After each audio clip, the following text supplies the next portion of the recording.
আসসালামু আলাইকুম গাইস, আজ আমরা চলে এসেছিলাম পাবনা জেলার কাশীনাথপুর ফুলবাগান মোড়ে। এখানে কিন্তু অগ্নিকাণ্ডের ঘটনা ঘটে গেছে।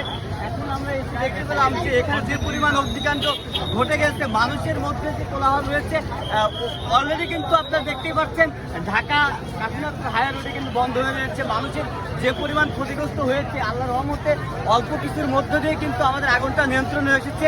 কাশীনাথপুর ফায়ার ব্রিগেড আমাদেরকে যে পরিমাণ সহযোগিতা কাশীনাথপুরবাসীর জন্য করেছে, আল্লাহর কাছে আমরা দোয়া করি কাশীনাথপুর ফায়ার সার্ভিস যারা রয়েছেন ঊর্ধ্বতন কর্মকর্তা সহ আমাদের যে স্থানীয় সেবা কেন্দ্রের লোকজন ছিল, তারা কিন্তু সহযোগিতার হাত বাড়ানোর কারণে আজকে আগুনটা নিয়ন্ত্রণে এসেছে।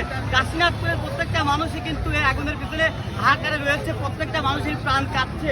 টিফিন খানের যে দোকানটা থেকে, যে মার্কেটটা থেকে আগুন লেগেছে, খান ব্যানারি হাউসের পিছনে কিন্তু একটা দোকান ছিল, যেটা হচ্ছে খাবার তৈরি করার স্থান। সেই রান্নাঘর থেকে আগুনটা লাগে। আগুনটা লাগার কারণে কিন্তু এই যে মানুষের রক্ষম আমরা এখন সামনের দিকে আগাবো, দেখি ভিতরের অবস্থাটা কি অবস্থায় রয়েছে।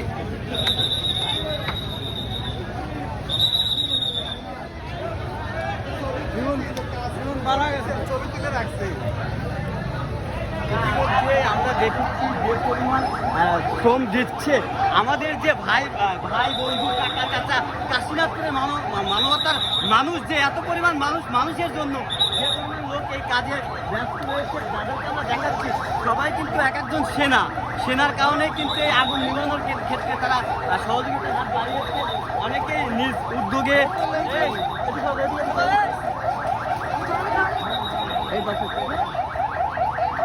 অলরেডি আমাদের কাছে কাশীনাথপুর ফায়ার পুলিশ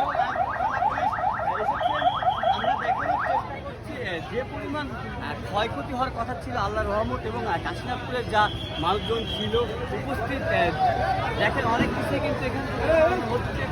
পুরে একদম আগুনে পুরে একটা মার্কেট অলরেডি পুরে শেষ।